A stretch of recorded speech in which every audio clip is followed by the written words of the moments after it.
the World Bank, United Nations Conference on Trade and Development, and the delegation of the European Union to India. She also designed and delivered executive training programs for civil servants from India and abroad. She has co-authored G20 policy briefs and published in peer-reviewed journals such as the European Journals of Innovation Management, Economic and Political Weekly, and Indian Economic Review. Dr. Ashita holds a PhD in economics from the University of Hyderabad, an MPhil and MA in economics from the Delhi School of Economics. So, without further delay, I invite Dr. Ashita to kindly deliver the invited talk. Over to you, ma'am, please.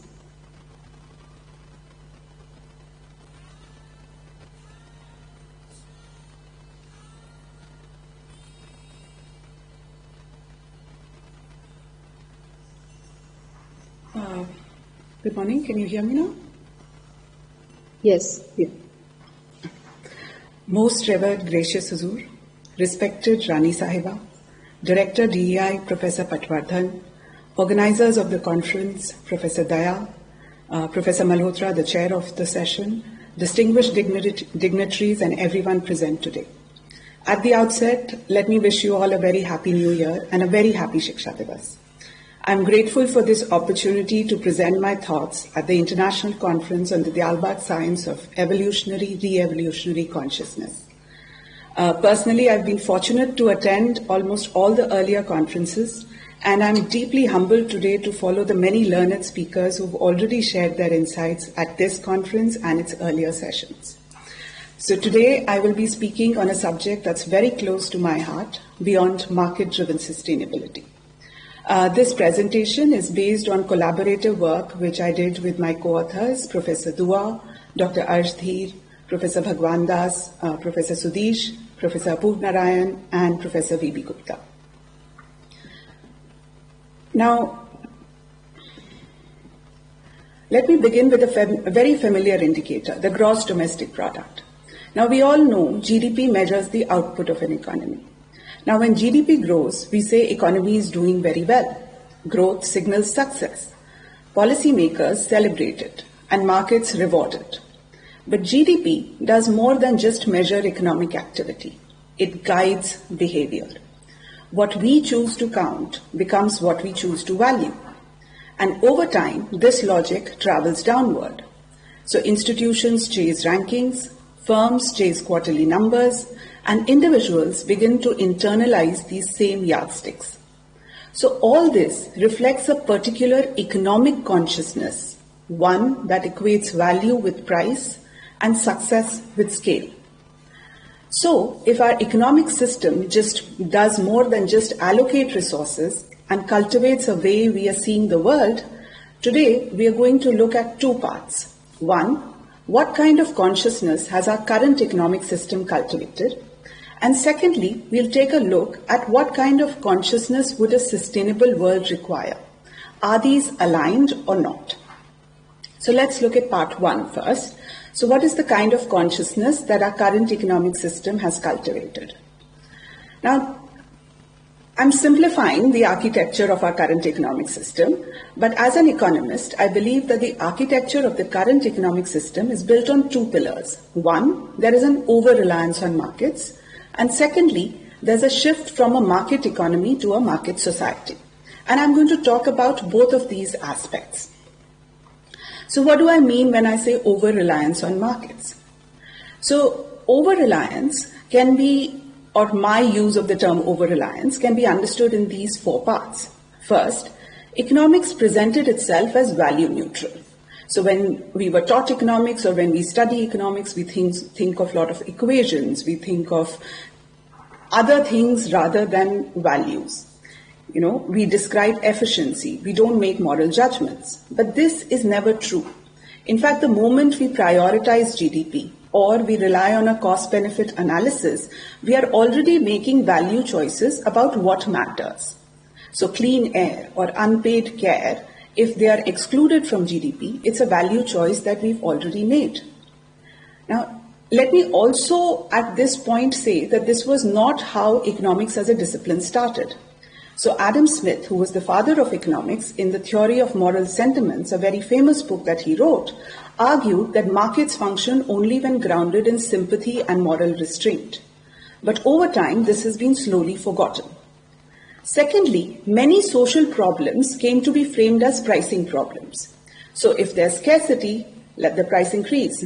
If there's pollution, let's charge a price for carbon.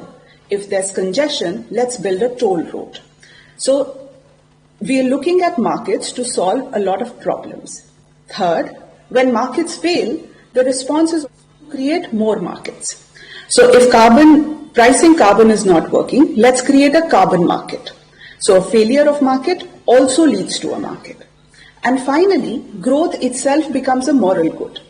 So we had theories like the Kuznets curve or the environmental Kuznets curve that promised us that inequality, pollution, all of them would autocorrect once there's growth.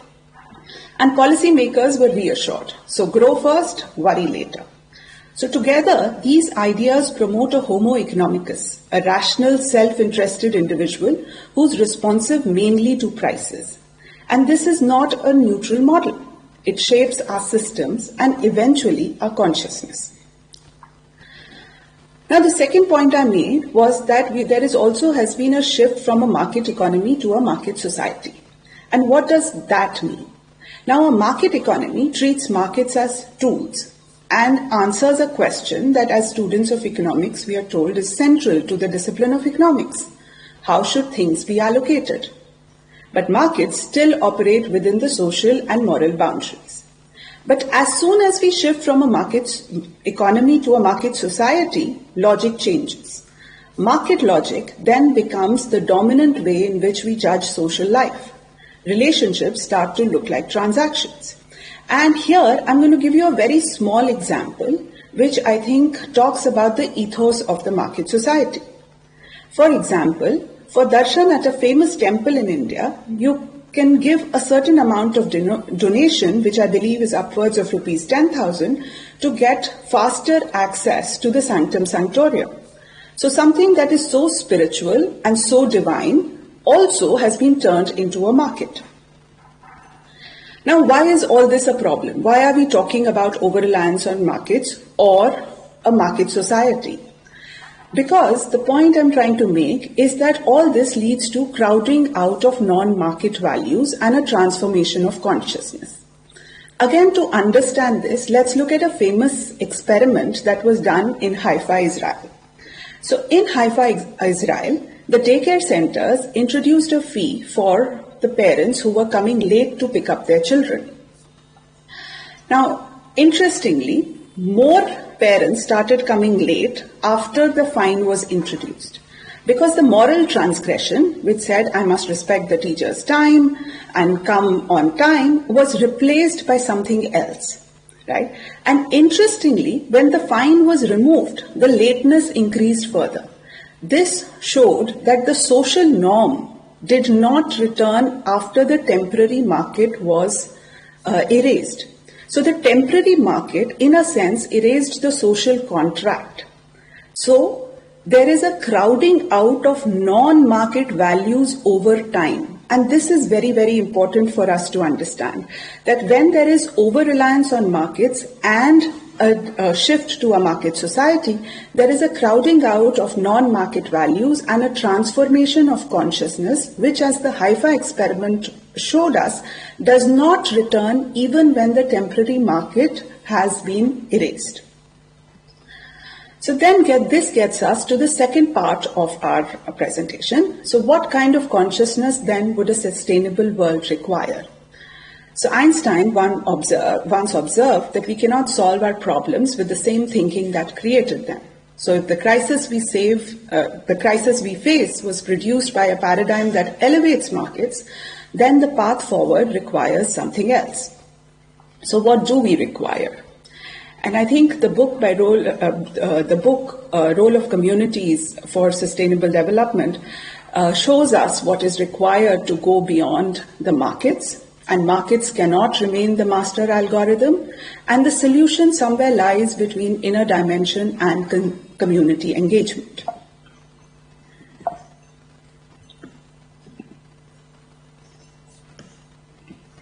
So what is inner dimension? So in the book, The Role of Communities, inner dimension has been described as values, behaviors, attitudes, spiritual and intuitive consciousness and conscientiousness. But these qualities deepen most effectively in a community, and that is why community engagement becomes important. These values deepen through shared practices. So the point here is that the inner transformation is not a solitary project. It is a relational and a communal one. And I also want to emphasize here that inner transformation is not a rejection of the markets. It's a reorientation of how markets function, embedded within communities, guided by collective values and accountable to the common good. What is required, therefore, has been described by most revered Professor P.S. Satsangi Sahab as conscience-based consciousness. While our conscious keeps us on the right track, this transformation requires conscious-based consciousness, which has to be put into action to perceive reality and ultimately achieve perfection through continuing hard work, fulfilling duties, and cultivating the habit of not giving up. Then, the natural question is, how is consciousness actually cultivated? And this happens through a systemic process which unfolds across three interlinked layers that the AFI framework, or the Attitudes, Facilitators and Infrastructure framework, shows us. So attitudes shape individuals. It shapes how individuals see themselves in relation to others and to the nature. This involves shared values, empathy, and sense of collective identity. And this is where inner change begins. But inner change by itself is fragile. And this is where the second layer, the facilitators, come in. The facilitators are social and institutional arrangements that make conscious behavior possible and durable. And these include participatory forms of governance, cooperative structures, and shared norms. In other words, facilitators reduce the gap between intention and action. And then there is the third layer, the infrastructure. The infrastructure gives material form to values. It creates tangible systems and spaces for sustainable living, whether it's in energy or in housing or food or mobility or work. Importantly, all this is co-designed by the community. So the systems reinforce the values rather than undermining them. And these three layers work together to create a kind of consciousness that becomes embedded in everyday life. And this is why community engagement is a very important tool and not a peripheral thing for sustainable development. So this diagram here shows the community engagement, how it is a tool, and the three layers, the attitudes, facilitators, and the infrastructure, and how they interact for a lifestyle for holistic sustainable development. And I think the key message of this framework is that sustainability is not a matter of individual heroism or an isolated choice.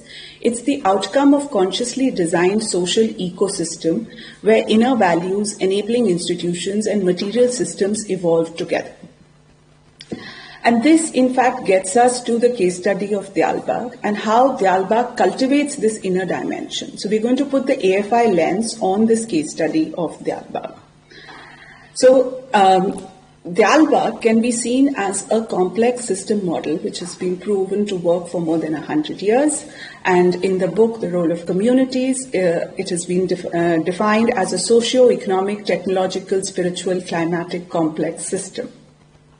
So the spiritual domain here provides the value base. It shows behavior, attitudes, and both spiritual and intuitive consciousness along with conscientiousness. So this domain sets the moral direction of the system. And the social domain translates these values into cooperation, trust, and cohesion. So social relations here are not transactional. They are guided by shared responsibility and mutual obligation. Now, the economic domain is oriented towards sufficiency rather than excess and supports moderation, equity, and shared provisioning. The technological domain plays a supportive role. So technology is not autonomous, but in fact is reinforcing the other spheres. And the climatic and ecological domain ensures integrity of the natural systems. So air, water, soil and ecosystems are all treated as foundational resources rather than externalities as in an economic system. So Dialbag is a system that has been designed to cultivate a particular kind of human consciousness, which is better worldliness rather than unworldliness. And it produces behavior, responsibility and restraint through institutional design, and relies on practice rather than persuasion. So selfless service or seva is routine, collective and structurally embedded in daily life. And this is what makes moral behavior normalized rather than exceptional. And sustainability then becomes habitual. Okay. Now, I had started by talking about the market economy and market society. So I think it also makes sense to then contrast it and see how the Dialbag model is a conscious community-based system. And this table contrasts these two systems. So on the left, what you see is a market society, a market-dominated social order. But on the right is the Dialbag model, which represents a conscious community-based system. So here, production is oriented towards need fulfillment, sufficiency, and collective well-being. And ownership is collective and trust-based. Coordination relies less on contracts and more on ethical norms, cooperation and conscious self-regulation. And work is understood as duty, dignity and seva, not merely as labor that needs to be paid.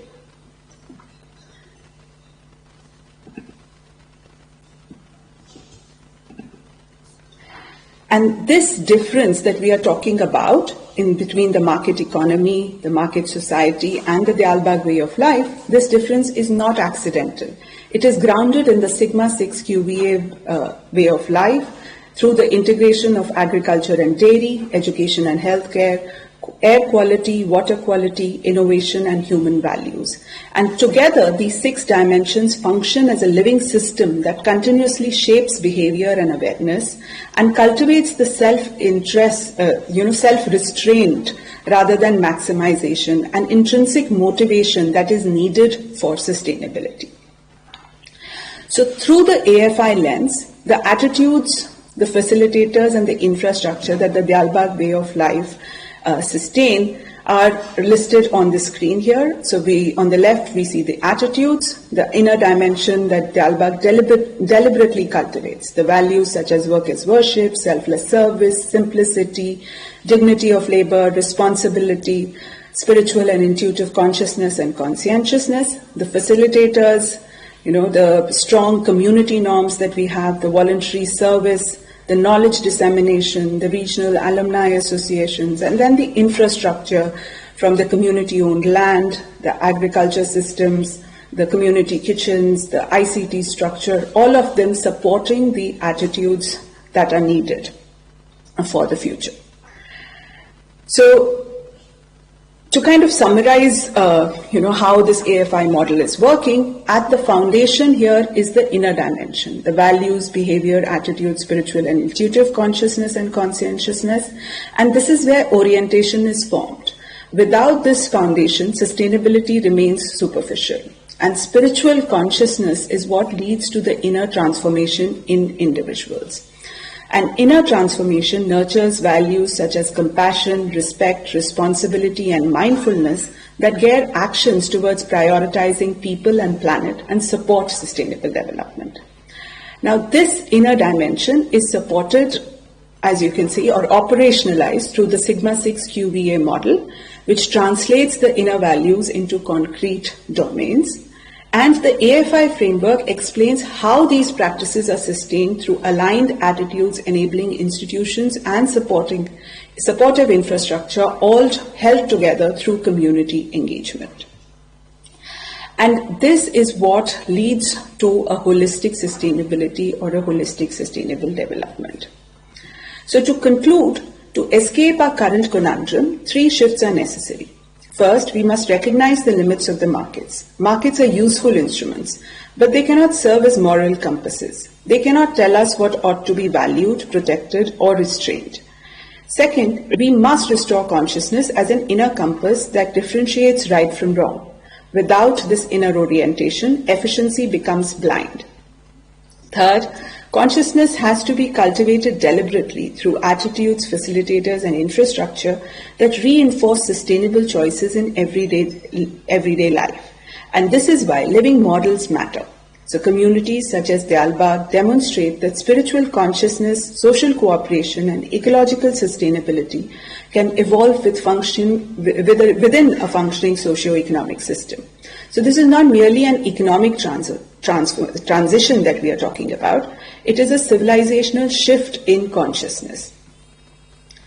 So sustainability is not just an economic problem. It is a question of who we believe ourselves to be.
Karampur Koili branch, maximum attendance 130 recorded at 3:15 p.m. शब्द पाठ आरंभ कीजिए। जाग्रेतं सौभाग्यम् आगतं गुरुचरणयोः प्राप्तस्य वरदसो अन्यसङ्गतस्य जाग्रेतं सौभाग्यम्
अजब बनाया शोभा कहीं न जाए। जब आरती सवारी हुई धूम धाम भारी, निज भाग सब सरावत अवसर अधिक सुहाए। जुड़ मिल के हंस सारे दर्शन को गुरु के आए। सब मिल के शब्द गावत भर भर तेरे बलावत। नई नई उमंग जगावत चाहू दिस हर्ष समाए।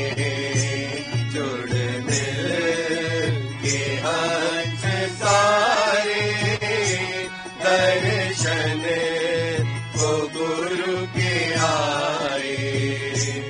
घंटा और संग गाजे मेरे दर्द ढोल बाजे।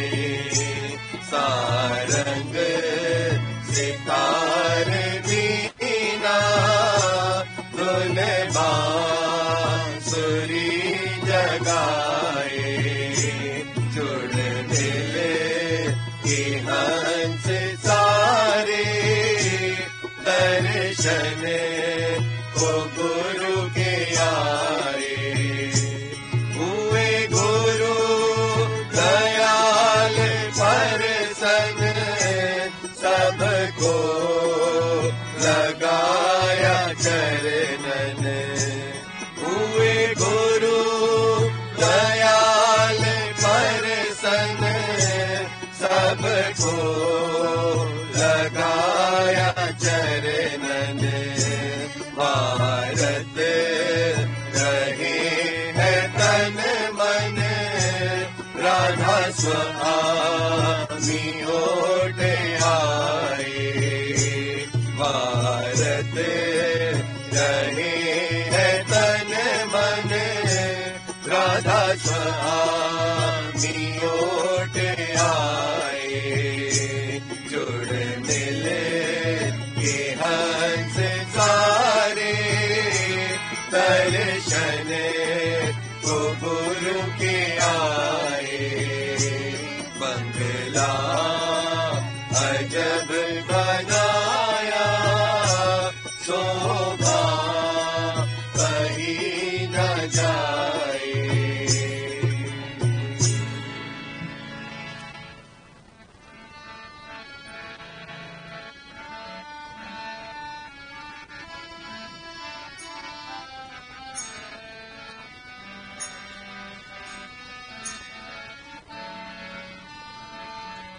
सतगुरु प्यारी चरण आधारी, धुन धुन करती आई हो।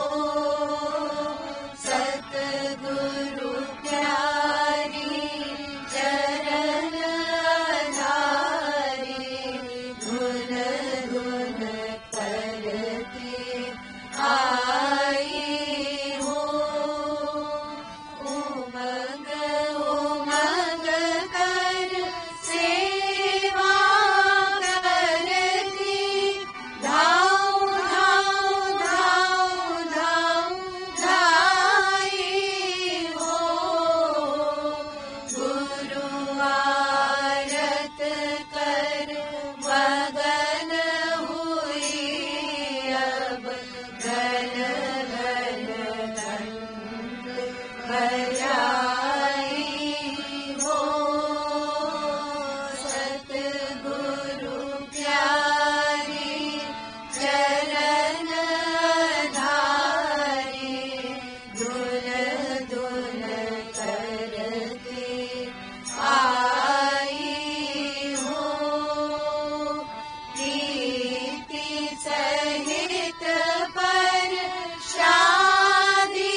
कल से आगे 5 व 6 2:33 आदित्य व सोम। इंसान का सबसे बड़ा दुश्मन अविद्या है। अविद्या के बस होकर ही इंसान अहंकारी बनता है और मालिक से मुंह मोड़कर अपने लिए मुसीबत के सामान पैदा करता है। और अविद्या से इंसान को तभी छुटकारा मिलता है जब उसके अंदर सत्य ज्ञान का प्रकाश हो। और सत्य ज्ञान का प्रकाश तभी मुमकिन है जब इंसान के मन व इंद्री किसी कदर यानी कुछ स्थिर होकर उसकी तवज्जो अंतर में कायम हो। इसलिए इंसान का सबसे बड़ा मित्र वह साधन है जो उसे तवज्जो अंतर में कायम करने में मददगार हो। जब किसी की तवज्जो अंतर में जुड़ जाती है तो उसे खास किस्म की शांति, उसके दिल को करार यानी ढाढ़स और उसे दिमाग के अंदर रोशनी हासिल हो जाते हैं। ऐसे शख्स ही को योग मुक्त कहते हैं। क्रमशः प्रेम प्रचारक विशेषांक दिसंबर 2025 पृष्ठ 4। परम गुरु हुजूर महाराज के पवित्र भंडारे के सुअवसर पर मालिक के पितृत्व और मनुष्य मात्र के भ्रातृत्व विषय पर आयोजित कार्यशाला के संदर्भ में प्रेशियस हुजूर डॉक्टर प्रेम सरन सत्संगी साहब का ओजस्वी भाषण 23/12/2004। राधा स्वामी परम गुरु हुजूर महाराज के भंडारे के अवसर पर इस बैठक के आरंभ में हमें उनके द्वारा रचित शब्द मन तो कर ले ही धर प्यार, प्रेम बानी भाग 4 वचन 21 शब्द 8, प्रेम प्रचारक दिनांक 27 दिसंबर 2004 अंक 20 में प्रकाशित है। और वचन प्रेम पत्र भाग 2 वचन 9 पैरा 11, प्रेम प्रचारक 27 दिसंबर 2004 अंक 20 में प्रकाशित है। सुनने का सौभाग्य प्राप्त हुआ। परम गुरु हुजूर महाराज का कार्यकाल 1878 से 1898 तक था।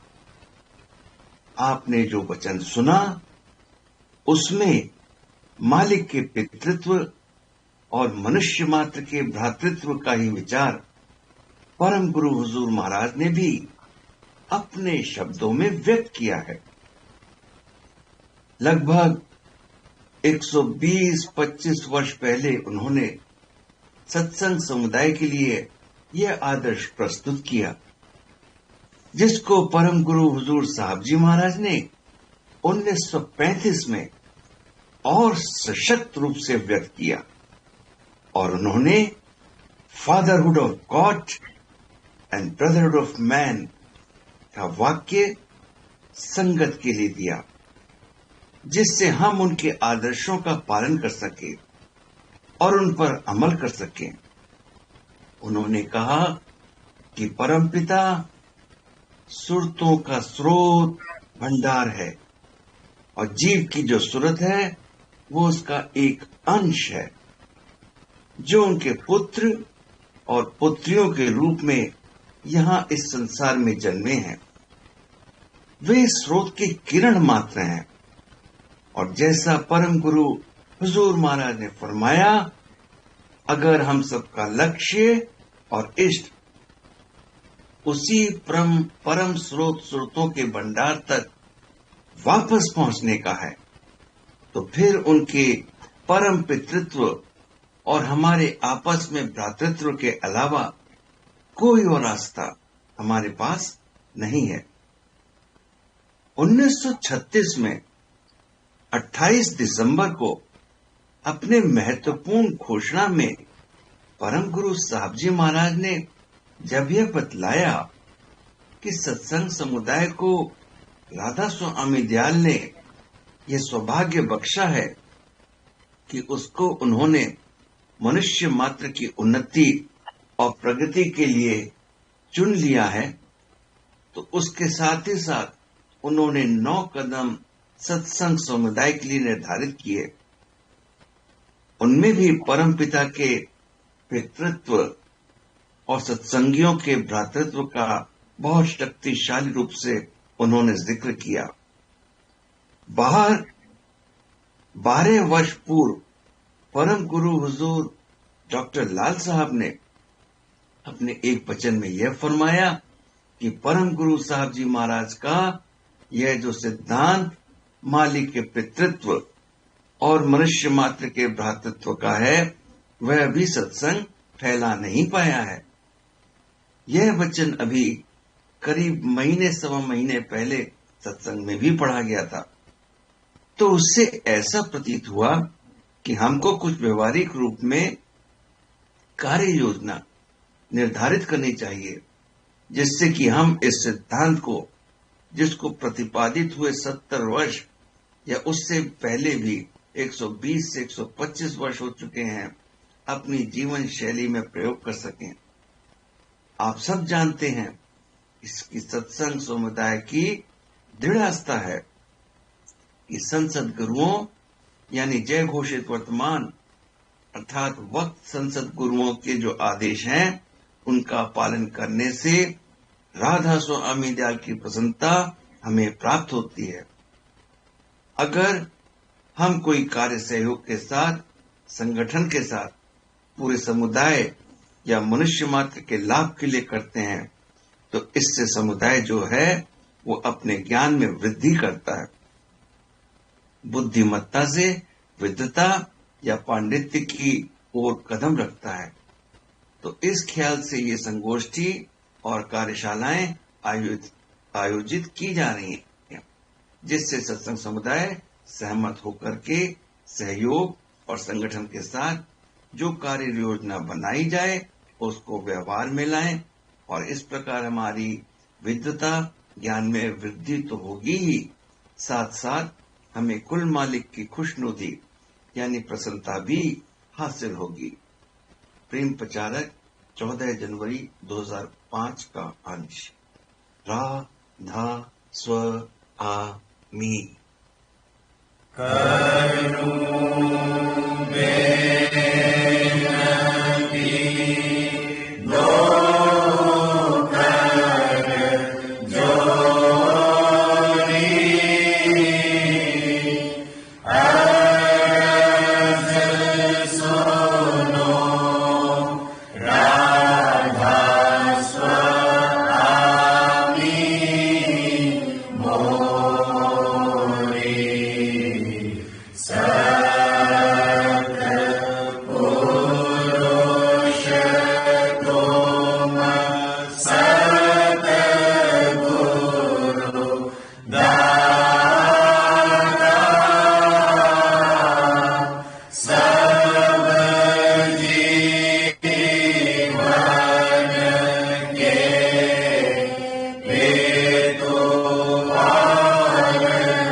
स्वामी सतगुरु महती दया करी अति भारी All gracious and merciful Lord, the prop of our life, with hearts full of devotion, we prostrate at thy lotus feet. All gracious, ever merciful Lord, the prop of our life, humble and guileless we pray for thy boon, which graciously grant. Show thy grace and shower thy mercy on all thy children, dearest Lord. All gracious, ever merciful Lord, the prop of our life. All gracious, ever merciful Lord, the prop of our life. Radha Swami,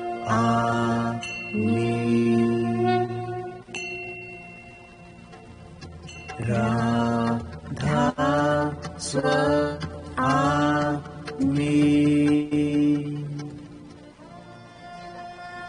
Radha Swami,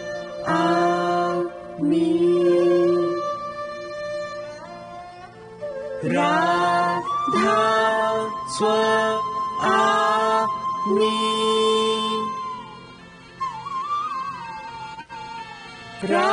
Radha Swami, Punah Radha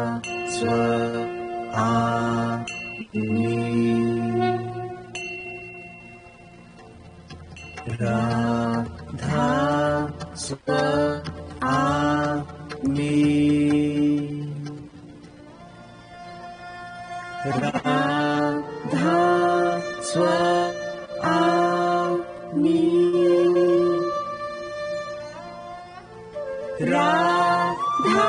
Radha Swami, Radha Swami, Radha Swami, Radha Swami, Punah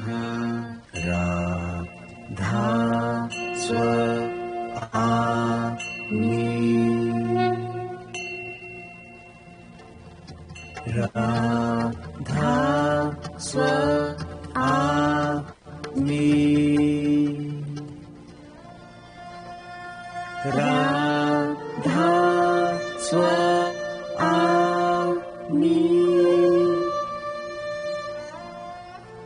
Radha Swami, Radha Swami, Radha Swami, Radha Swami, Punah Radha Swami,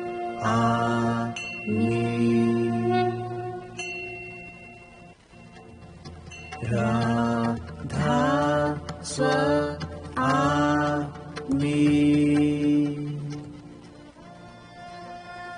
Radha Swami,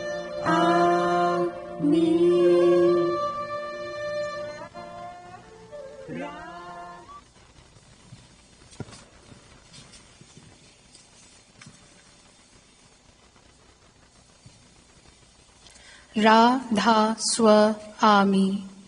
I warmly welcome you all to the 7th Dalbag Science, Art and Engineering of Evolutionary and Re-Evolutionary Consciousness. This winter session is held each year on the 1st of January. The first day of January holds special meaning for Dalbag. on this day. In 1916, education began as a co-educational middle school, an uncommon and courageous step for its time. The revered founder, His Holiness Sir Anand Swarupji, envisioned education not merely as the transmission of knowledge, but as the formation of complete human who are capable of fulfilling both their spiritual and worldly responsibility, serving the present generation while consciously preparing for those who are yet to come. This ideal was later formally embedded in the academic life of Dialbagh through the education policy of 1975, drafted by the Revered Dr. Mukund Bihari Lal Sahab, the founding director of Dialbagh Educational Institutions and the seventh spiritual master of the Radha Swami faith, Dialbagh.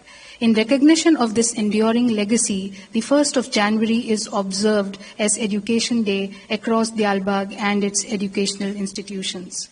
Today, this living tradition is most graciously guided by the present 8th acclaimed spiritual master, Revered Professor Prem Saran Satsangi Sahab. Under his guidance, Dialbagh is consciously moving from being a knowledge society to becoming a wisdom society, where learning is not measured only by information or skill, but by discernment, compassion, and responsibility. The emphasis is on nurturing individuals who are not just human, but are also deeply humane, guided by love, empathy, equality, and a sincere spirit of service to humanity. One expression of this vision is the Superhumane Evolutionary Scheme, which begins nurturing these values from early childhood. This evening, you will witness a glimpse of this approach through a cultural presentation by some of the children associated with this program. The DSC platform brings together researchers, educators, students, and thinkers from science, engineering, and the arts to reflect together and create ideas that may contribute to the uplift of humanity. It also offers young learners the invaluable opportunity to observe, feel inspired, and find direction by engaging with their senior peers. Without taking much more time, it is now my honor to invite Professor Sukhdev Roy to kindly chair the much-awaited plenary address by Dr. Anirban Bandyopadhyay from NIMS, Japan. Thank you. Thank you very much. Most revered Professor Prem Saran Satsangi Sahab, most respected Mrs. Satsangi, esteemed guests, distinguished speakers and delegates. I welcome you all to this session. It gives me great pleasure to introduce our plenary speaker, Dr. Anirban Bandyopadhyay, who is a senior scientist in the National Institute for Material Science, Tsukuba, Japan. He possesses a Master's of Science in Condensed Matter Physics, Computer Numerical Analysis and Astrophysics from North Bengal University and PhD from the Indian Association for the Cultivation of Science, Kolkata, in 2005, where he worked on supramolecular electronics and multi-level switching.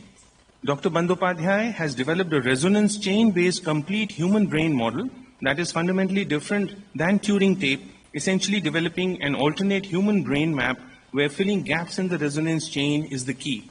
He has developed a unique quantum music measurement machine and experiments on DNA proteins, microtubules, neurons, molecular machines, and cancer. Dr. Bandyopadhyay has also developed a new frequency fractal model.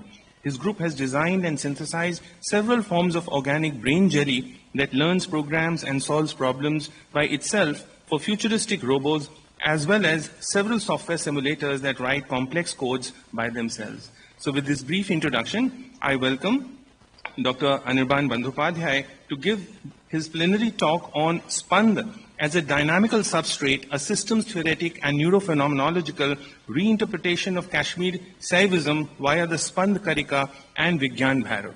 Dr. Anirban Bandyopadhyay, please.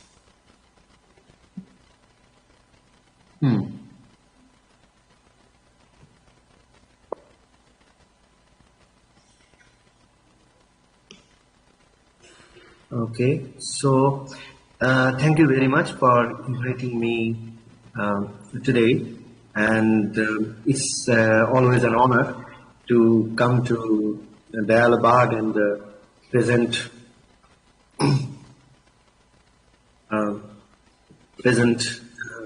talk. Just let me know if you are able to see the screen beyond sound Bhairava. Are you able to see it? Yeah, it's clear, please. Can you see a colorful spheres and beyond sound Bhairava is written? There are no colors, it's a black and white slide. Okay. Yeah. Then I stop sharing and I share again.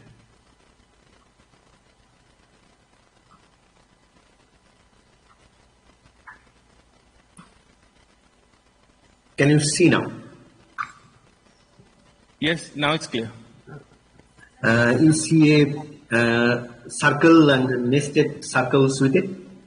Yeah, but we would request you to kindly make it full screen. Yeah, I will make it full screen. I just wanted to make sure that you are seeing exactly the PPT I am presenting. Right. Otherwise, you will be seeing something and I will be explaining something else. Now it's fine, I think. Yeah, I think it's fine. So 1st January is very important for, I think, Ramakrishna Mission, and they call it Kalpataru Day because on this very day, Ramakrishna got Siddhi. So those who don't know what is Siddhi, one meditation is 12 seconds. So normal human being can concentrate his mind at a single point for around 4 seconds. But with sadhana, you can increase it up to 12 seconds. 12 seconds is one meditation. Now, if you can meditate and do sadhana for 12 years or more, or you remain in that state and work, then you can concentrate your mind for 144 seconds. So then the person is called, he has again Siddhi or Siddha, the person is called Siddha, and the subject is called Siddhai. And today is the day, nearly 150 years back, Ramakrishna Paramahansa got attained for the first time into a state of mind. And when you transport to that state of mind, then you connect with the whole universe, and there is a very little signature of life form is left in the body. So it becomes very difficult to bring it back.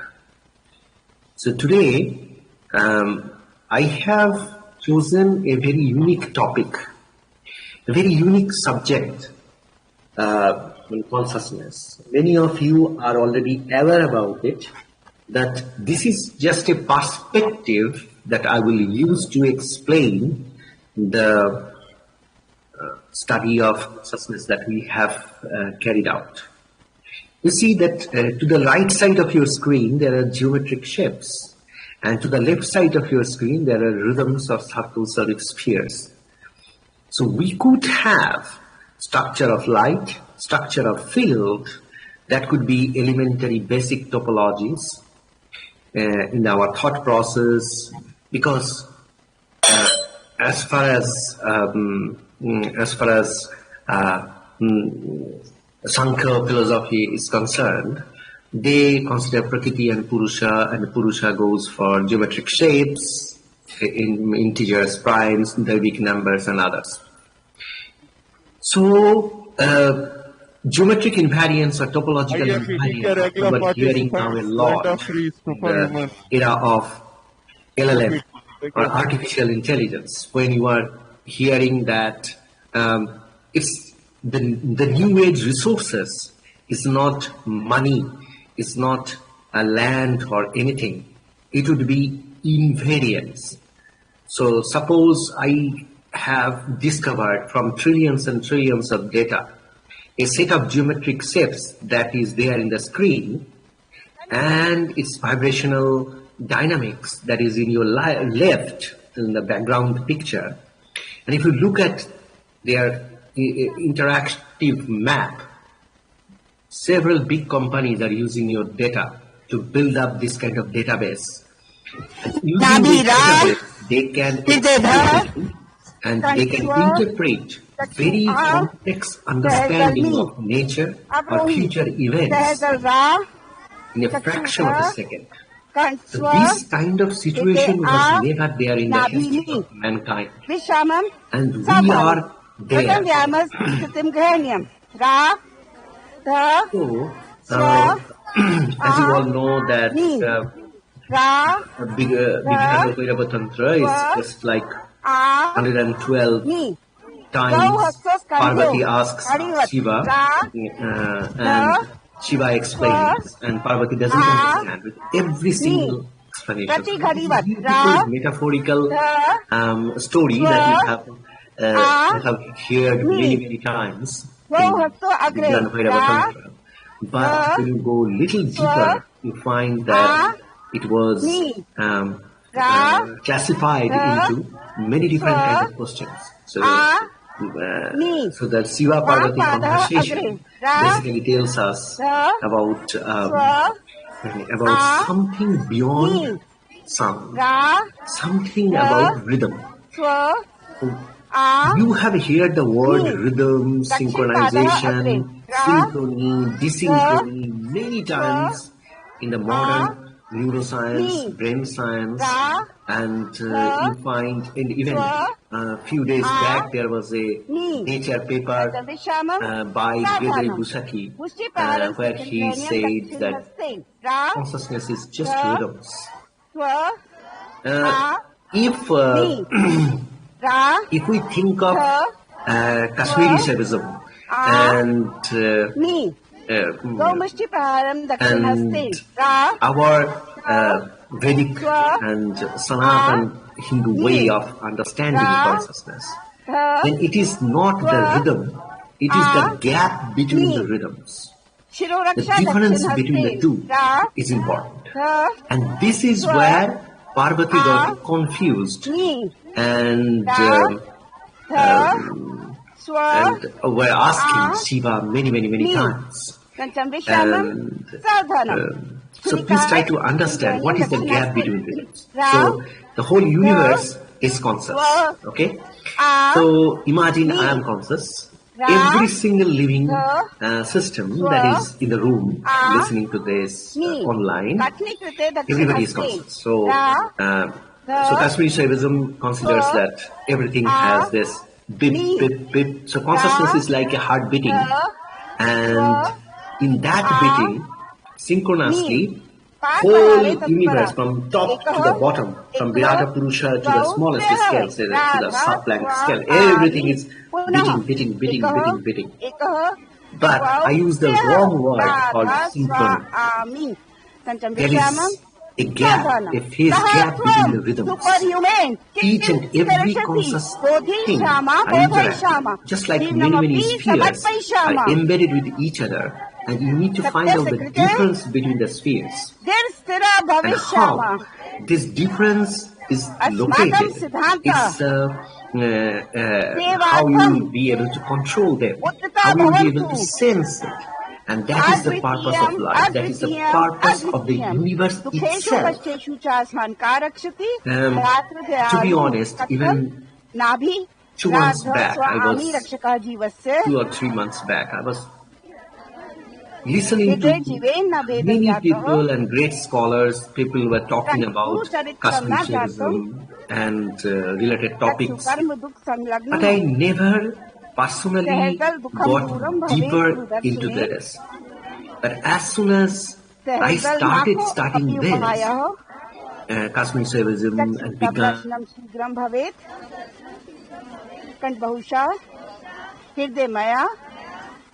began कस्यामपि परिस्थित्यां मैं विचलिता नाभ्यास्म भयभीतः नाभ्यास्म यतो हि सहजदल गुरोर हस्त विराजत शिरसि चक्षु व्यर्थ चिंता किमर्थं कुर्यात् कंठ गुरु रक्षा प्रतिपल साकम हृदय कथम न धैर्यं नाभि धार्येत सहजदल गुरु रक्षकः रक्षते स्मान चक्षु नियंता सत्कार्याणां कंठ पक्षे स्नेहं कुर्यात् हृदय भवन्तु दूरम नाभि वैरिकरम recipe is in the gap between two. सावधानम. So why the sound coming? The rava is, sound. Because Radha Swami Punjab, I think Punjabi, they say rava. So rava is a very typical word where they use it for God also in some part of India, in some cultures. But it's basically, it means the primordial sound or the kind of Brahman or something. But the methods or the way you can engineer it, there are 112 ways. As I have written here, the small action of yours, the karma, can cause a fit shift in this rhythmic. And it can affect, just like John Archibald Wheeler's participated in Wheelers, it can have cascading effect at many different layers to the past, present and future of the whole universe. This is another thing which I like, because I never thought that John Archibald Wheeler's participatory universe, where suppose those who don't know the theory of participatory universe, the origin of the universe, for them it's very, very beautiful. I know you all are aware about Wheeler. His 6 students got Nobel Prize, including and one of his famous students was Richard Feynman. I think all of you have heard about it. So his theory, participating in is something like this. Very interesting. All of you are sitting over there, right? And imagine Proton is coming from the earliest time,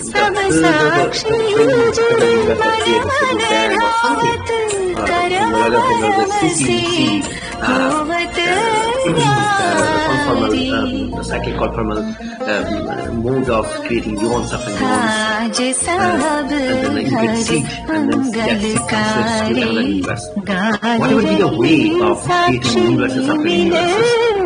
One thing is true, that there will be a primordial system that is fast but so if it comes to your eye, say all of us, hundreds of people are here, and we are all looking into that set of photons. Now, if you look at it, what we will find? We will find that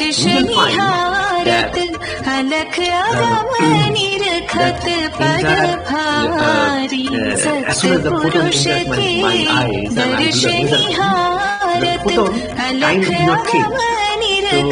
So when the universe was created and my eyes detected it and every one of our eyes detected it, then the state of the first initial state of that photon gets changed. That is the principle, the basic principle of quantum mechanics that you study in your textbook. So you see it and you change how the universe got created. Isn't it amazing? I mean, whether it is true or not, who knows how the universe got created. But I just love reading different philosophies and understanding the basic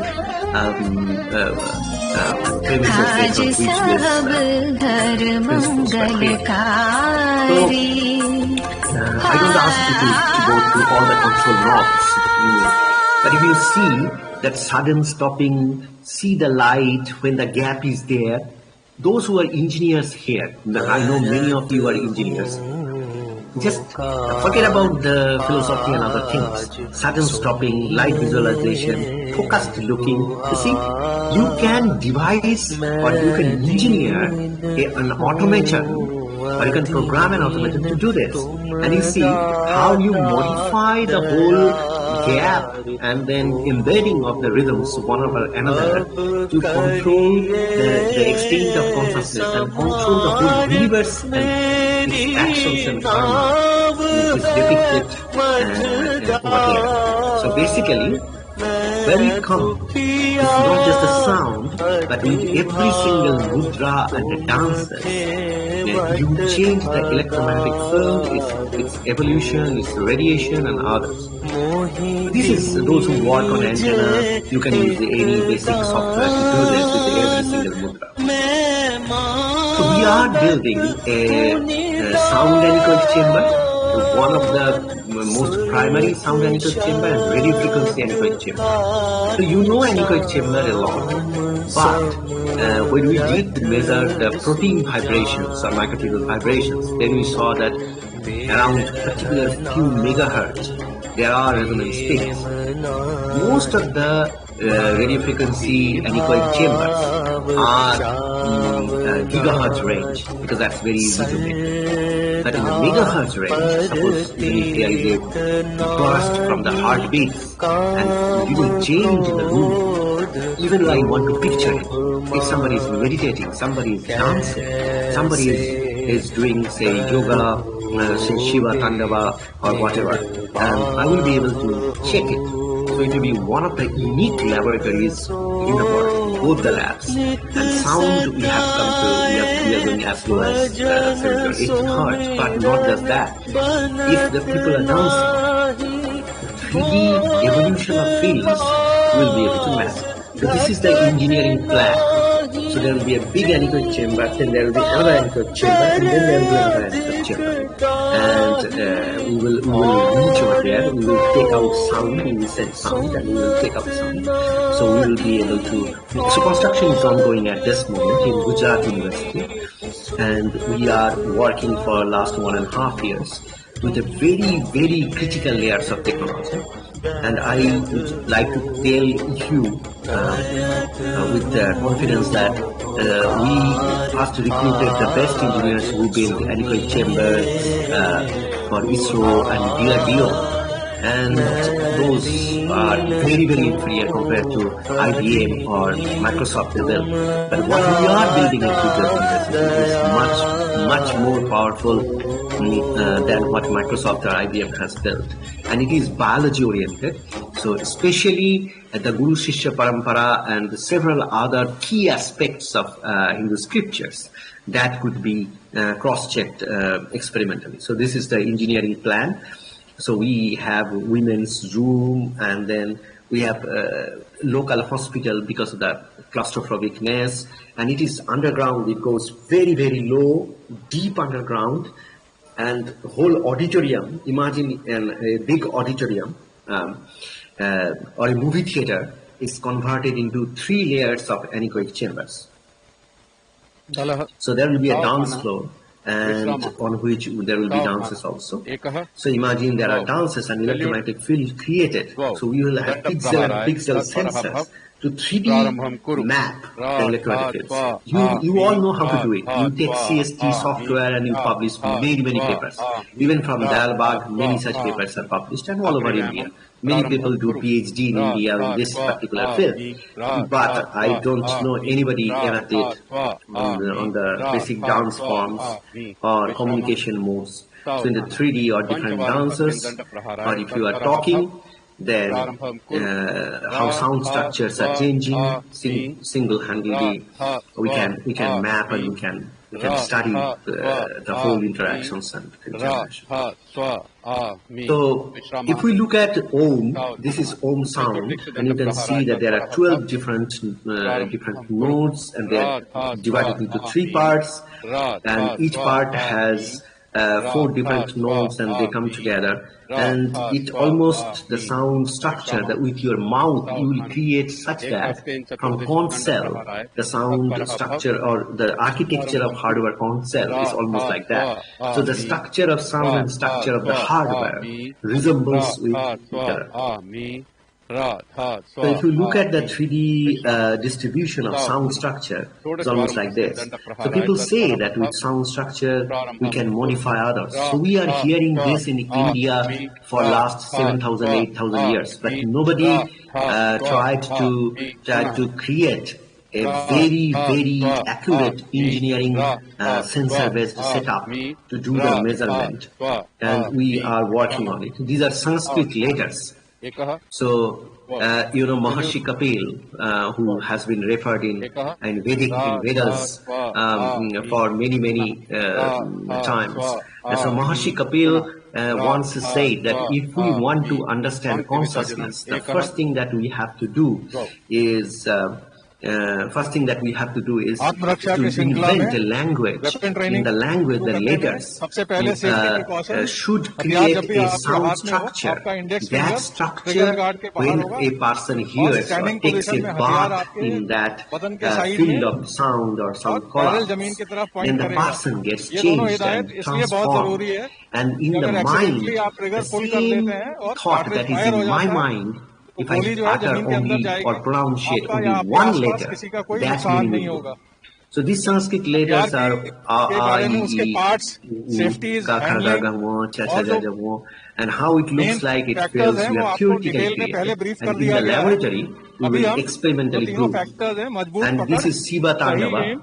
And Shiva Tandava's 108 dance forms, how different layers of electromagnetic field is generated when the person dances on the dynamics. We have completed all the theoretical simulations, and in future we are creating an accurate chamber to verify how actually the dancers who are doing the two dance forms to generate the electromagnetic fields and how it can affect others, how the person who is synchronized with the environment, with nature. Does it really happen? If it happens, in which level, at which frequencies, where, and how. So the complex forms are there. The movements are very complex. So we have taken years after years to perfect this theoretical models and structures. And we will ask teenagers to dance inside the sound and equal chamber and RF chamber and put sensors all over the body to see how electromagnetic field is generated and sound structures are also generated. If you could please... you know that by measuring the rhythms at different parts of the human body, we created a polyatomic time crystal based human brain model, and Komal Saxena, I don't know whether she is present over there, and Daya Krishnananda. So they were instrumental in working with NIMS Japan in building this model of the human brain. Actually, the major part of the Komal Saxena's thesis work was actually done here.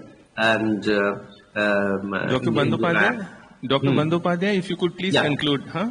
Yeah. We are out of time. If you could please conclude in a minute. Yeah, I think that I start at 4:30. I will finish at 5. Yeah, please. So we went on taking the bursts, the megahertz bursts. This is me. We worked in the Bhopal hospital and monitored when the human is coming back from unconscious state to consciousness, the megahertz bursts and other kind of signals are coming out or not, and at which degree.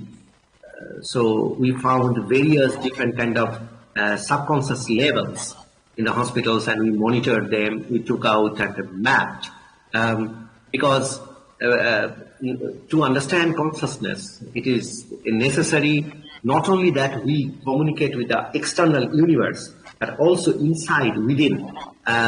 If I go unconscious, then how am I able to build it? So we have seen that the forehead, just here where we put the tilak, where the consciousness starts flowing and unconscious person starts generating from the temporal lobe, and then slowly. Finally, the last part that gets the awaken, the triplet states, that is the forehead part.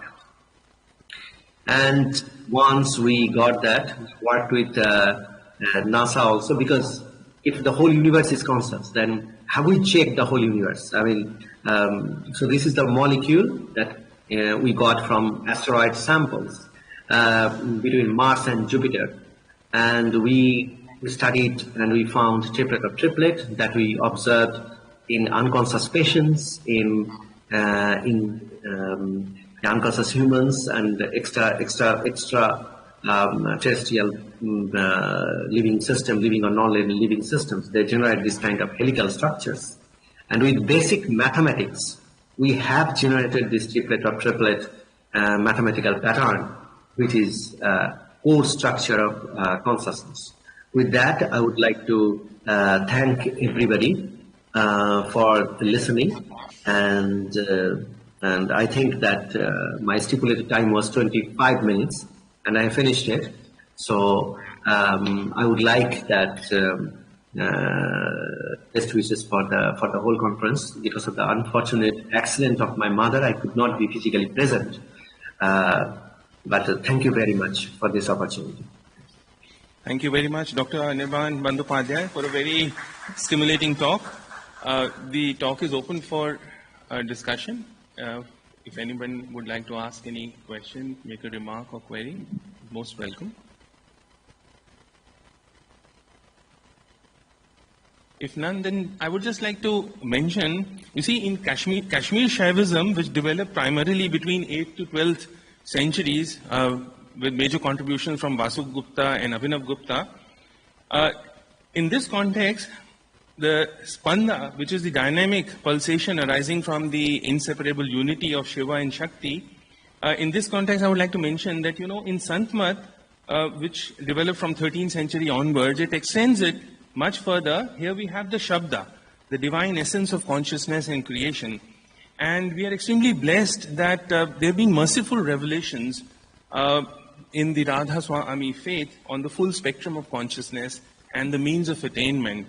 In fact, I would like to specifically mention that the kind of experiments that you have done, most revered Professor Prem Saran Satsangi Sahab has mercifully provided detailed scientific expositions on the esoteric teachings of Santmat by not only invoking the modern language of abstract mathematics with system science to formulate the topological graph theory and the omni-quantum theory of spiritual consciousness, but also experimentally determining the power law of meditational consciousness that integrates stimulus and sensation by measuring associated stimulus frequencies of characteristic states of consciousness using magnetoencephalography along with analytic hierarchic process. So, in other merciful, unprecedented revelations, he has also disclosed the ultra-transcendental referential points in the brain during the meditational practice of Surat Shabd Yoga, and also prepared an audio clip that simulates neurophenomenology of consciousness. So, I think these pioneering contributions have established neurotheology as the art, science, and engineering of evolutionary and re-evolutionary consciousness. One is, reminded of Nikola Tesla, who said that if you want to find the secrets of the universe, you have to think in terms of energy, frequency, and vibration.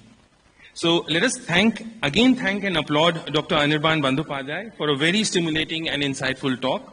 I thank you all for your participation in person and in online mode. Thank you very much.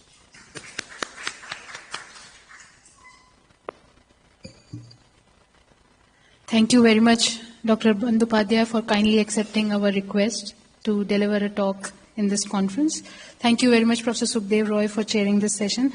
Now we move on to the highlight of this conference, the Vision Talk. And now I invite our Honorable President to kindly introduce revered Professor Prem Saran Satsangi Sahab. Thank you, Professor K. Swaminathan.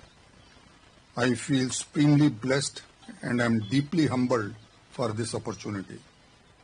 Most revered Professor Prem Saran Satsangi Sahab was born on 9th March 1937 in Varanasi, India, on the sprawling campus of Banaras Hindu University on the day of Holi. He spent his initial phase of life from 1937 to 1964, that is 27 years, primarily on the campus of the Banaras Hindu University, from where he graduated with BSc in Electrical Engineering in 1957. He obtained MS in Electrical Engineering from Michigan State University in 1961 under USAID TCM scholarship and PhD in Electrical Engineering from University of Waterloo in 1969 under Canadian Commonwealth Fellowship. Most revered Professor Prem Saran Sassangi Sahab served Indian Institute of Technology, Delhi for 28 years in various academic capacities such as Assistant Professor, Associate Professor and Professor of Electrical Engineering, while also holding important positions in administration such as Head of Department, Dean Undergraduate Studies, Dean Industrial R&D and Managing Director of Foundation for Innovation and Technology Transfer, that is FIT, F-I-T-T. He worked as Honorary Director, Dalbagh Educational Institute from May 1993 to March 2002. His current position is Chairman Advisory Committee on Education, a non-statutory body serving as think tank for Dalbagh educational institutions constituted for achieving highest levels of excellence in DI institutions at all levels from pre-primary to PhD and DSc. Most revered Professor Prem Saran Sassangi Sahab generalized the application of physical system theory to a variety of conceptual, socio-economic, environmental systems by extending physical system theory as a rudimentary modeling framework for complete creational systems, including not only physical but also esoteric, mental and spiritual processes. He was the founder president of System Society of India and is the first chief editor of a journal System Science and Engineering called Paritantra.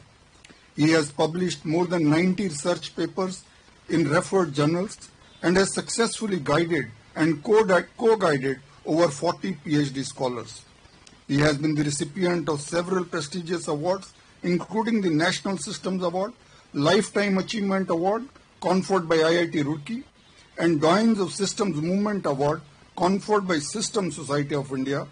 IIT Delhi, during its Golden Jubilee year in 2011, bestowed the Distinguished Service Award on Most Revered Professor Prem Saran Sassangi Sahab in recognition of his tremendous contributions. IIT BHU conferred newly instituted Alumni of Eminence Award beyond the Distinguished Alumni Award on Most Revered Professor Prem Saran Sassangi Sahab at number 1 position. Most Revered Professor Sassangi Sahab was conferred with Mahamana Vigyan Evam Pradyogiki Ati Vishisht Ratna 2024 by Mahamana Malviya Mission for Most Revered Professor Prem Saran Sassangi Sahab's seminal contribution to science, society, technology and spirituality. Professor Prem Saran Sassangi Sahab was acclaimed spiritual leader, the 8th Vakt Present Sant Sadguru of Ra, Dha, Swa, A, Mi, Faith, Dalbagh on 18th May 2003 through consensus in a special general body meeting attended by about 25,000 representatives of Ra, Dha, Swa, A, Mi, Faith, Dalbagh with a following estimated to be about 500,000. Without any further delay, we would now move on to most awaited vision talk, please.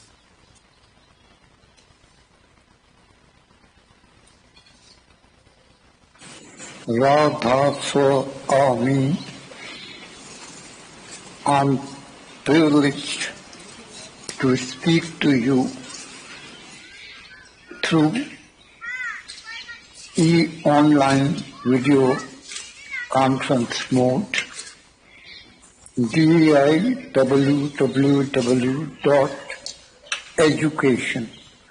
And we are now participating in the Dalbagh Art, Science and Engineering of Evolutionary, Re-evolutionary Consciousness, which have been abbreviated D for Dalbagh, representing art, science and engineering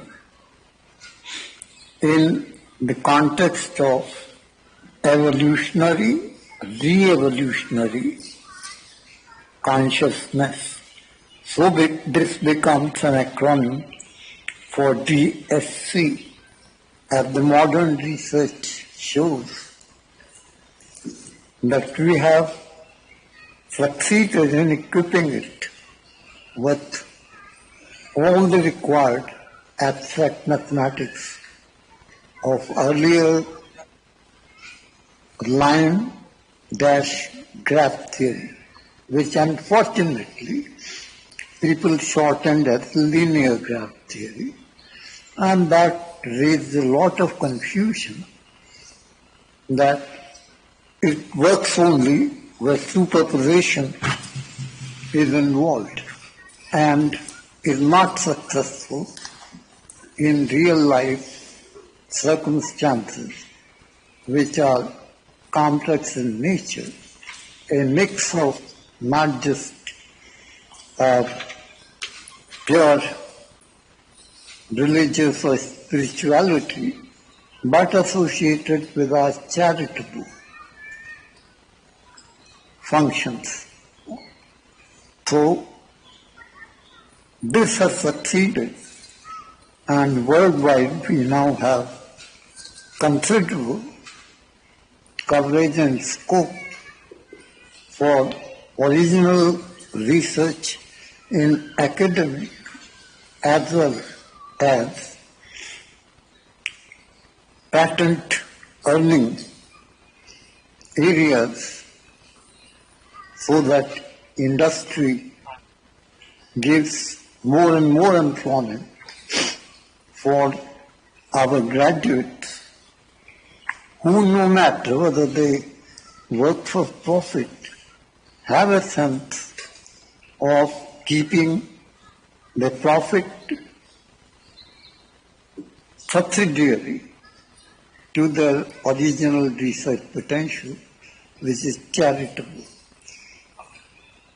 In the context of the last, the least, the lowest, and the lost, as summarized by Mahatma Gandhi, who fell to the bullets of an assassin who feigned to touch his feet and shot him in the chest and ensured his departure in a few moments of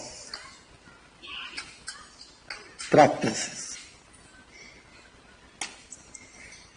So with this whole Aryan history of about 3000 BCE, years of BCE, we are talking about the experiences which relate to double century, and in the field of education, with research as the larger component than patents, but we do not neglect patents. However, we are not out for profit earning. So these are charitable incorporated organizations, and that has succeeded. As I have often said, nothing succeeds better than success.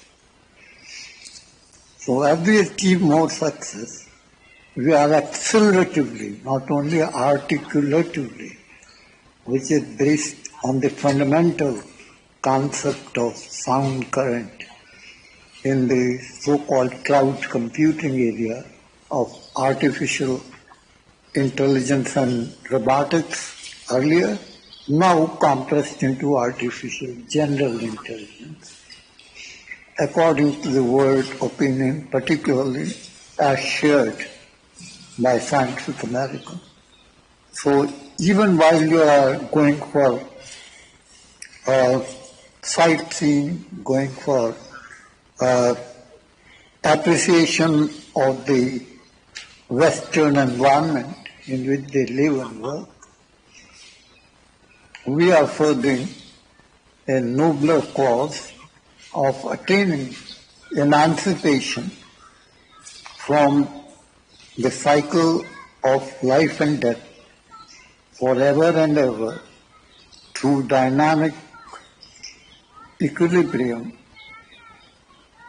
based on Bellman's principle of optimality and shared later at University of Waterloo in terms of whole faculty of mathematics, where I had the privilege of studying at the instance of Hazur Nataji Maharaj, the sixth revered leader of Rasani faith, following Swabji Maharaj, who became very popular through his public writings and addresses, particularly his celebrated address at the convocation of Agra University, which is being often quoted for combative role in defense forces, and we particularize it by saying with particular reference to women and gender-free application generally. So this is where I wanted to have your focus broadened so that the poster presentations which were considered earlier inferior now in fact give you a much better opportunity of multiplying your research benefits. And this becomes the frugal economy that now we talk about. So that is the thrust change which has come about, and I want all of us to begin sharing it. So this is a unique opportunity, and every meeting that we attend here throws up a vast variety of research as well as patent potential applications, and has already created a very respectable niche for poster presentation, unlike earlier, where these were regarded as the rejects of the original research, which was reported in panel discussions. In fact, if anything, the panel discussion, even the press now claims, is no longer a pure research endeavor. So that is why we would have to rise to the occasion and begin sifting these in different lots for different objectives, so that the sum total is much more than the sum of the whole parts, arithmetically, algebraically, and between stimulus and response as inverse function of frequency at exponential scale, that is logarithmic scale. So this is the change which we have now to appreciate, and it is taking place at tremendous speed. And I would say in compliment Colonel S.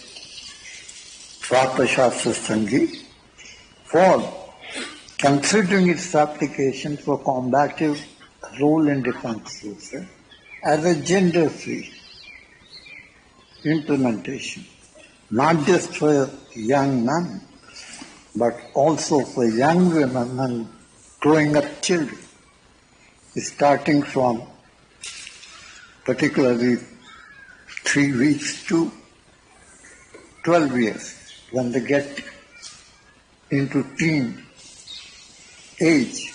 And if they live and work in Western perspective, it's very difficult to keep them isolated from the rest of the world syndrome.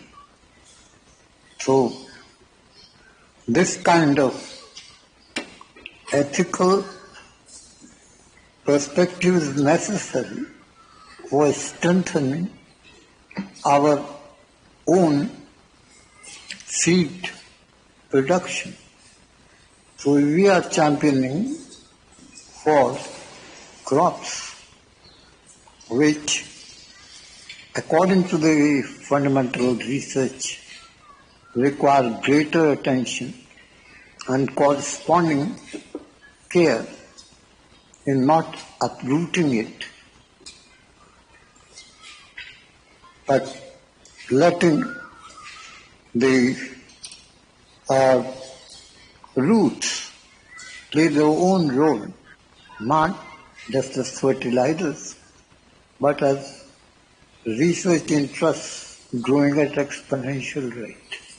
So we have to rise to the occasion and give everybody fuller independence in carrying out research of the kind they are best at. We have a trinity of consciousness going through various stages. Lower mode of learning, middle mode of learning while learning, and earning while learning. This is the scientific mode.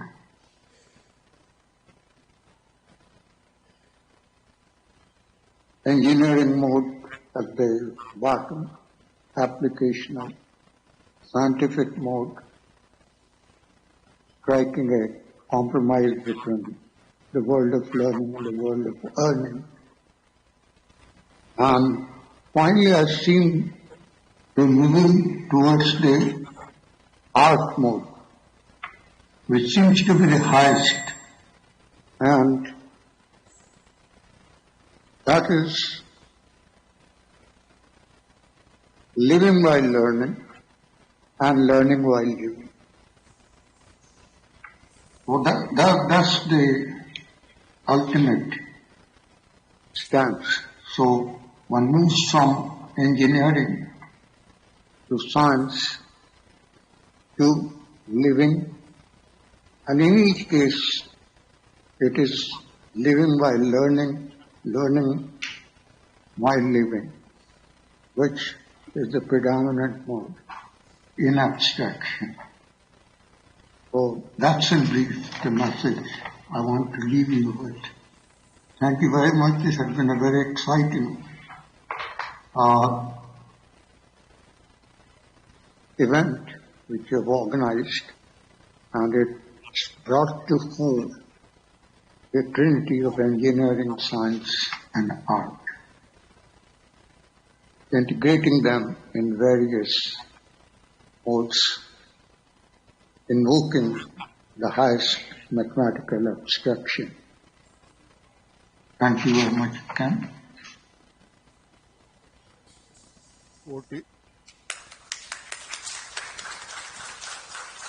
Koti Shukrana at the lotus feet for delivering. We are indebted at the lotus feet of beloved Supreme Father for this vision talk.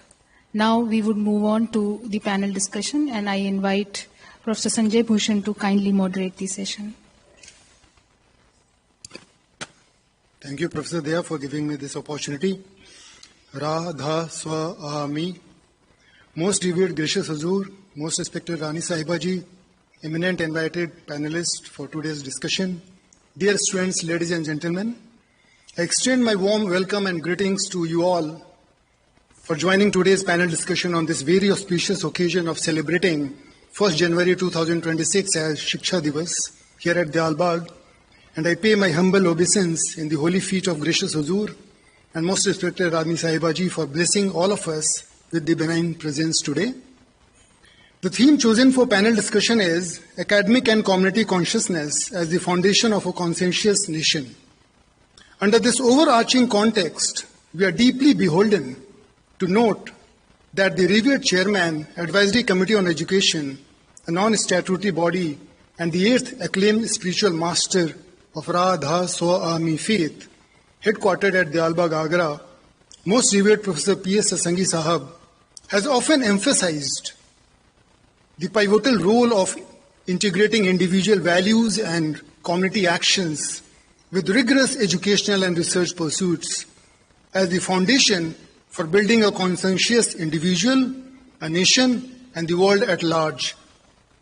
The academic system of Dalbagh Educational Institute, DEI, flourishing under the serene habitat of Dalbagh community, guided by Professor Satsangi's divine vision, actively encourages everyone's participation in sustained seva, community work, social service, and practical training through a multidimensional approach involving teaching institutions, industries, and agroecology cum precision farming activities.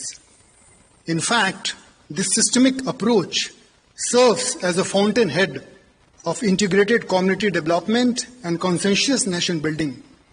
We are profoundly thankful to the invited eminent panelists who have kindly consented to join today's panel discussion on this very pertinent theme of academic and community consciousness as the foundation of a conscientious nation. Our first eminent speaker is Shri Gursarup Sood Ji, Honorable President Radha Swami Satsang Sabha Dalbagh and Chancellor DEI. Sir, Dalbagh is a community of spiritual seekers who have been living together in absolute harmony with the infinite varieties of nature since 1915 and as a community of followers of Radha Swami faith for more than 200 years now. And the academic and community consciousness of the Dalbagh community and DEI at large is firmly anchored in the principles of voluntary selfless service. Sir, I request you to kindly share your valuable opinion on the panel discussion theme, please. Thank you. Thank you, Professor Bhushan. As I see, academic consciousness entails learning by 3 R's, that is reading, writing and arithmetic, while in primary, middle and even high school levels. And then one progresses to other 3 R's, that is reductionism, repeatability and refutation, and finally moves to the 3rd level beyond the material world, that is to learn and experience in a continuum of apravidya and pravidya, as has been enunciated by most revered Professor Prem Saran Satsangi Sahab, 8th acclaimed work-present Sant Sadguru of Radha Swami faith Dalbagh. Academic consciousness that lays due emphasis on the hard problem of subjective consciousness and knowledge realization on the spectrum of awareness, cognition, consciousness, superconsciousness is likely to bridge the gap between the human spirit, subjective mind and the objective reality. Multidisciplinary and interdisciplinary studies can explore linkages between the consciousness levels and academic achievements of the scholars, scientists and students. The inherent belief in the system, that in the principle that education, more education and education made perfect, as stated by Param Guru Hazur Sahibji Maharaj, 5th revered leader of the faith, should guide pursuit of true knowledge and skill sets for the benefit of all humanity and living and non-living entities. Whilst the social consciousness refers to awareness of interconnectedness, sense of responsibility within a community towards the collective goals and shared heritage, and inherent willingness and participation in the dynamic evolutionary and re-evolutionary processes with the belief that united we stand and divided we fall. A society which is alive and sensitive to the nurturing nature pursues natural farming protocols for cultivating not only nutritious, healthy agricultural produce for its men and animals, but also works to improve the soil health, water and air quality, ethical and conscientious living standards. A society which predominantly uses new and renewable energy and prefers walking, cycling or use of e-vehicles rather than fossil fuel-driven polluting vehicles, and brings its infants, children and youth in a spiritually charged, robust environment, would truly be conscious in thoughts and deeds. The 6th revered leader of faith, Param Guru Hazur Mehtaji Maharaj, envisioned a new world order wherein there is no discrimination based on caste, status, color, race, creed, ideologies or aspirations, where everyone gets equal opportunities for a balanced all-round growth, and where principal administrators and intellectuals are endowed with the foresight and carry out voluntary selfless service towards evolving a race of complete man, bereft of egotism, greed and selfishness. On 23rd June 2003, most revered Professor Prem Saran Satsangi Sahab had appealed to the adherents of the faith to identify 3 principal objectives, 3 principal obstacles and 3 primary solutions for fostering the spirit of fatherhood of God and brotherhood of man amongst the members of the community. The idea engineering and other exercises thus carried out resulted in consensus building for taking practical steps for shaping this envisioned reality. The Dalbag way of life pursues evolution of Homo sapiens to Homo spiritualis by following better and better worldliness rather than impractical unworldliness or hedonistic gross worldliness.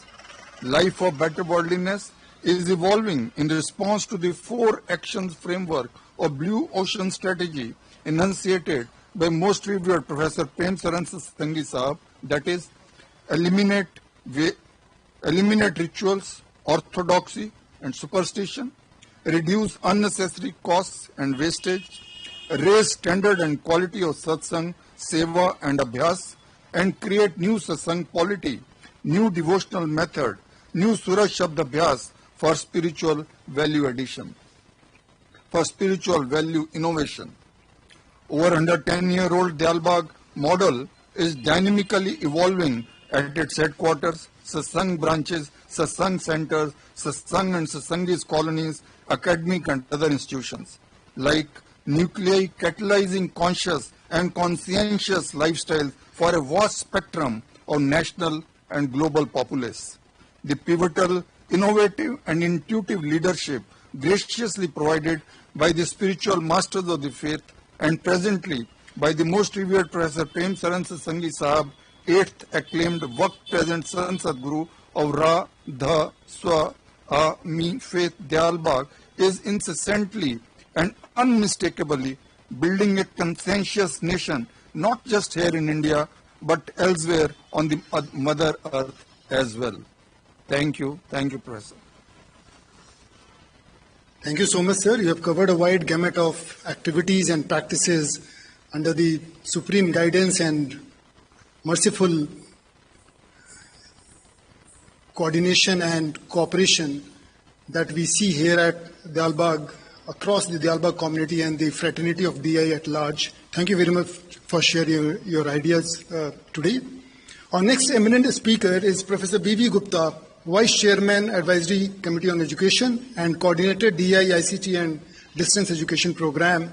Sir, I would like to know from you that under the vision and merciful guidance of the most revered Chairman of ACE, Professor P.S. Satsangi Sahab, the community's conscientious efforts of DI and Dalbag at large have been scaling up globally through its community branch centers, which are across DI, across Dalbag, in India and abroad, numbering 489 plus minus 1, and with a dedicated network of 100 plus minus 1 online distance education centers. And these centers and the network, they also provide supervised video and audio conferencing activities, the events that are being held up, and including the DSC conference that we are organizing today. I request you to kindly share your valuable thoughts on the theme of panel discussion that we are having today. Professor V. Gupta, please. Most revered, gracious Huzur, most respected Rani Sahiba, esteemed panelists, and all those who are listening to me. I am very grateful to the organizers of the conference for giving me an opportunity to express my view as a panelist on the theme Academic and Community Consciousness as the Foundation of a Conscientious Nation, which is of great relevance to our planet, which is under intense journey. Conscientiousness is derived from the word conscience, which is a person's moral sense of right or wrong. Some Russian authors have stated that conscience is the voice of God in us. Against this backdrop, I would like to recall that most revered Professor P.S. Satsangi Sahib, during a meeting with some foreign delegates who had come to attend the 4-day Diyalbagh Science of Consciousness Conference in September 2022, told them, and I quote, that our conscience keeps us on the right track, and then put forward the concept of conscience-based consciousness, which has to be put into action